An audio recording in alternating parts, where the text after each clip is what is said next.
नमस्कार, आप हैं बिहार संवाददाता के साथ और मैं हूं आपके साथ आशुतोष उपाध्याय। देखिए, अभी विजय सिन्हा जिससे हमारी खास बातचीत हुई, जिनमें उन्होंने साफ तौर पे कहा है कि भारत एक हिंदू राष्ट्र है, था और रहेगा, क्योंकि यहाँ पे सत्य सनातन धर्म का स्थापित हुआ था। उसके बाद जब मैंने प्रश्न पूछा, जो जवाहिर प्रसाद जो हैं उनकी एक अभी हाल में ही उनकी गिरफ्तारी हुई है, उसको लेकर प्रश्न पूछा, तो उन्होंने बोला कि जवाहिर प्रसाद की कुछ गलती नहीं थी। शांति समिति की बैठक में DIG उनको लेकर घूमते थे कि आप शांति स्थापित करिए, लेकिन जब उन्होंने 8 जो मुस्लिम समुदाय से जो लोग आते हैं उसमें बम विस्फोट में शायद मारे गए थे, और उसके बाद से जब उनकी जांच के लिए उन्होंने जब कहा कि NIA से होनी चाहिए, ये लोग PFI का कनेक्शन हो सकता है, तो उस पर उनको गिरफ्तार कर लिया गया। फिलहाल क्या कुछ कह रहे हैं विजय सिन्हा, सुनिए पहले आप। यह है जो राजद है, उनकी तरफ से आरोप लगाया जा रहा है कि बागेश्वर जो बाबा यानी धीरेन्द्र शास्त्री जो है वो चोर है, उनको जेल के पीछे होना चाहिए था, और 2024 में हिंदू मुसलमान कराना चाहते हैं। इस प्रकार का स्टेटमेंट आ रहा है उनके कार्यकर्ताओं का। देखिए, दुर्भाग्यपूर्ण दुखद स्थिति है कि जो व्यक्ति सत्य सनातन के संतानों को अपमानित करे, उसके आस्था पर चोट करे, रामचरितमानस को विवाद में डाले और अब उसके संतों को अपमानित करे, तो ये हिंदुस्तान है, ये भारत की भूमि है, और माँ भारती के संतान बिहार की जनता अपने सांस्कृतिक विरासत के लिए किसी भी सीमा तक जा सकती है, और ऐसे तुष्टीकरण की राजनीति करने वाले धर्मद्रोहियों को मुंह में कालिख लगाएगा और बिहार की जनता अपमानित करेगा, इसे बख्शेगा नहीं। तेज प्रताप DSS बना के अब RSS के ही मतलब कंपैरिजन में पथ संचलन निकाल रहे हैं, और उसका से कह रहे हैं कि एयरपोर्ट पे ही रोक देंगे, आगे आने नहीं देंगे अगर हिंदू मुसलमानों की। ये मुसलमान धर्म क्यों नहीं स्वीकार कर लेते हैं? क्यों मुसलमान धर्म स्वीकार नहीं कर लेते हैं? है हिम्मत इन लोगों को? ये दोहरे चरित्र के लोग सत्य सनातन के संतानों को, संतों को हर दिन अपमानित करेंगे, डिमोरलाइज करेंगे, झूठी धर्मनिरपेक्षता के नाम पर तुष्टीकरण की राजनीति करेंगे, और उस धर्म का आताताई PFI आतंकवादी पर एक शब्द नहीं बोलेंगे।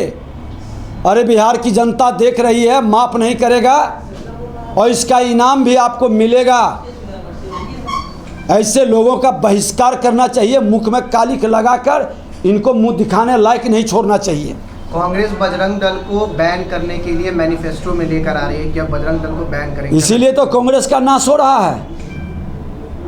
जिन जिन लोगों ने सत्य सनातन के संतानों को और संतों को अपमान किया, सांस्कृतिक विरासत को नष्ट किया, बख्तियार खिलजी से लेके मुगलों का औलादों को, कहाँ निशानी बचा है? 21वीं सदी का भारत, उभरता हुआ भारत, एक मजबूत नेतृत्व देश के प्रधानमंत्री नरेंद्र मोदी जी के नेतृत्व में बढ़ रहा है, और उस कांग्रेस मुक्त भारत का संकल्प साकार हो रहा है। कांग्रेस की औकात नहीं है कि वो बैंड लगाएगा। अरे बैंड तो आपके पाप और कारनामों से लग जाएगा। भारत के अंदर हर धर्म का सम्मान करते हैं, वसुधैव कुटुंबकम का संस्कार हमारा है, उस नारा को हम साकार करते हैं, लेकिन हमारे मान सम्मान स्वाभिमान पर चोट करने वाले को मैं कतई स्वीकार नहीं करता हूं। गांधी मैदान में रोजा, ईद ये सब बनता है, लेकिन आप लोग विपक्ष में, फिर भी वहां पे धीरेन्द्र शास्त्री नहीं पहुंच पाते हैं गांधी मैदान में। जब तक इस तरह के विकृत मानसिकता के भ्रष्टाचारियों की और तुष्टीकरण करने वाले की जमात चोर दरवाजे से आके सत्ता में बैठी है, तब तक ये समस्या रहेगी। बिहार की जनता मालिक है, उनका जिस दिन जजमेंट आ जाएगा, ये लोग कहीं मुंह दिखाने के लायक नहीं रहेंगे। एक संत के द्वारा हिंदू राष्ट्र की बात हो रही है। एक संत हैं, हिंदू संत हैं, राम कथा कहते हैं। आप मानते हैं कि इस देश में आतंकवाद है हिंदू राष्ट्र की मांग करना? अरे वो कहाँ कुछ गलत बोल रहे हैं? भारत हिंदू राष्ट्र था, है और रहेगा। पूरे विश्व में हिंदू सबसे ज़्यादा भारत में रहता है, तो ये तो हिंदू राष्ट्र है। इससे जिसको इनकार है वही राष्ट्र को छोड़ दे, चले जाए दूसरे राष्ट्र में, जहां 100 करोड़ हिंदू भारत के अंदर, ऊपर 125 करोड़ हिंदू भारत में रह रहा है। वो हिंदू राष्ट्र नहीं है तो क्या है? हमारी सांस्कृतिक विरासत पर जिसको गर्व नहीं होता है वह मुंह छुपा ले जाकर कहीं और। बाबा के राम कथा को अगर डिस्टर्ब किया जाता है महागठबंधन सरकार की तरफ से तो भाजपा का रुख क्या होगा? भारतीय जनता पार्टी हर धर्मों का सम्मान करती है और हमारे सत्य सनातन के संतों का अपमान मुझे कतई स्वीकार नहीं है और उनकी जिम्मेदारी नहीं है। बिहार की जनता सड़क पर उतरेगी।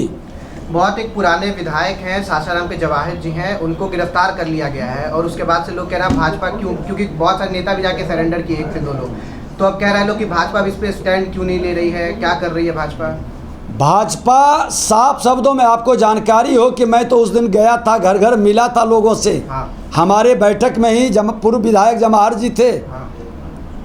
और उस समय पदाधिकारी भी कह रहे थे कि ये तो शांति स्थापित कर रहे थे।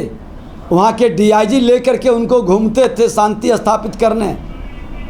और उन्होंने गलती यही किया कि उन्होंने कह दिया कि जो 6-7 लोग बम विस्फोट में घायल हुए मुस्लिम समुदाय के थे, इनका पीएफआई से कनेक्शन है, एनआईए से इसकी जांच होनी चाहिए। मुख्यमंत्री को पत्र लिखा तो अज्ञात 500 लोगों में एक लोग को इनको चयन करके भेज दिया।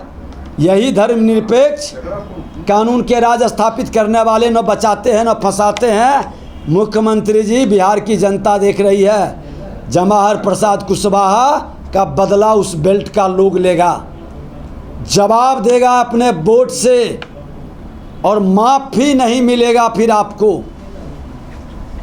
तो अभी आपने सुना किस प्रकार से विजय सिन्हा हैं जो बागेश्वर धाम यानी कि धीरेन्द्र शास्त्री जी पर भी अपनी बातों को रखते हुए नजर आ रहे हैं, जहां वो साफ साफ तौर पे कह रहे हैं कि अगर उसमें कोई अड़चन डालेगा तो फिर हम उसके लिए हैं। फिलहाल इस तमाम खबरों से अपडेट रहने के लिए आप बने रहें बिहार संवाददाता के साथ। मैं आशुतोष, पटना।